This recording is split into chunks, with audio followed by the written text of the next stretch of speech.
is Pamina Soinaina, and I'm the head of recruitment at Corporate Staffing Services. So in today's topic, we are going to see discuss how do you prepare yourself for your next interview. It's very important for you to prepare, because if you don't prepare for an interview, most of the time you find you'll face a lot of anxiety. So I normally advise candidates, to take the preparation as seriously as the interview itself.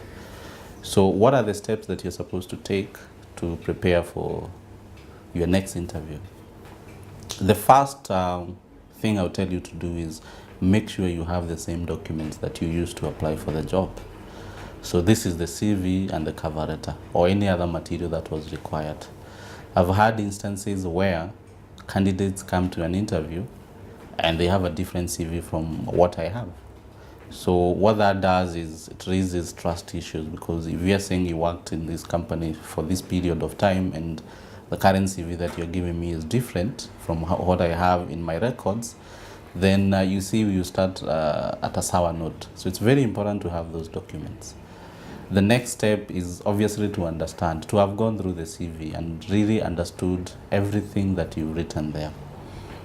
I've had instances where you ask a candidate, something directly from the CV, and they cannot be able to explain.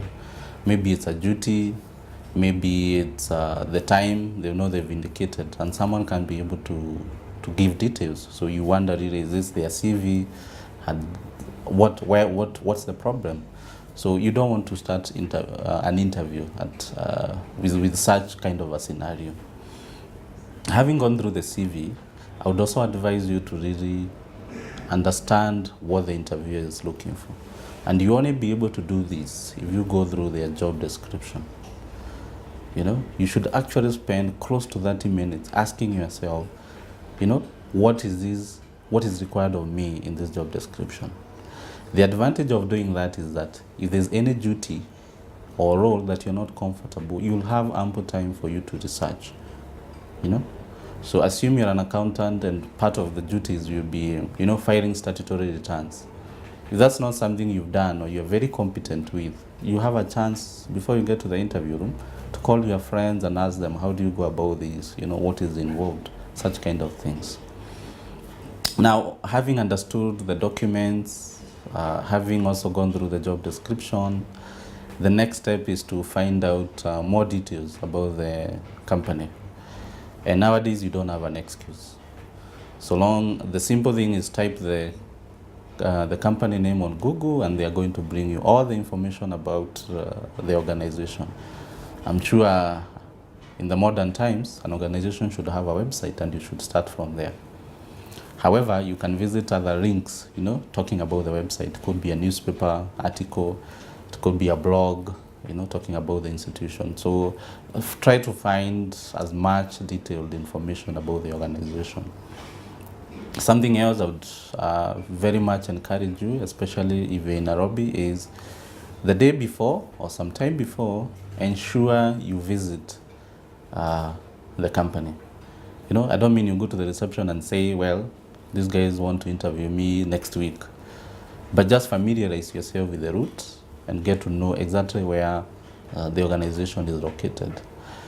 I've had instances where candidates get lost and they call and saying that, they want the interview postponed or they'll be late for 1 hour. And that really doesn't build a lot of confidence. It doesn't give me a lot of confidence as an interviewer that you are organized. And when you know where the company is located in advance, it gives you confidence, You also understand the route, If you're using public transport, you know where to pick, you know the times that works, you know how long it will take you also. Same case, if you're using private means, you're able to organize yourself, when it comes to parking issues. So such simple things can have a direct impact on how you perform during an interview. So on the day of the interview, my advice is for you to get there at least 15 minutes, before your scheduled time. That time, the 15 minutes will give you ample time to relax, breathe in and feel comfortable. There's nothing as bad as, a candidate just rushing into the interview, they're wiping their sweat, you can see they are stressed, they're not being themselves. So take that 15 minutes to familiarize yourself with the office, sit down, go through their materials, chit chat, and basically be at ease. And finally, within those 15 minutes also, it's not the time to go through the interview notes. It's not the time now to try to research more about the organization. Keep it easy. Engage in small talk, whether it's the people at the office or your fellow interviewees. That one, you build your confidence and will make you relax. Something I need to point out to candidates is whenever you're attending for an interview, be extremely careful with whoever you interact with. I know of cases where candidates were rude to receptionists, they were not very good to the security guard, and somehow that information gets to the interviewers. And no matter how well you perform during the interviews, if people have such a negative, interaction with you when you should have been at your best, I can assure you they will not view you favorably. So those are a few pointers on how to prepare yourself for interviews. I'm sure you know of some which I've not mentioned, like, they need to be presentable, wear professionally. They need to make sure you have minimal makeup if it's for ladies. If it's for men, you always do well with a black suit, or one of those conservative colors. And we are going to look at this topic in depth in one of our next videos. So for now, if you do the minimum, what I've mentioned, I can assure you, you find that you'll be able to overcome the anxiety problem and ensure that by the time you enter the interview room, you are ready and confident to face the interviewer, or even if it's a panel.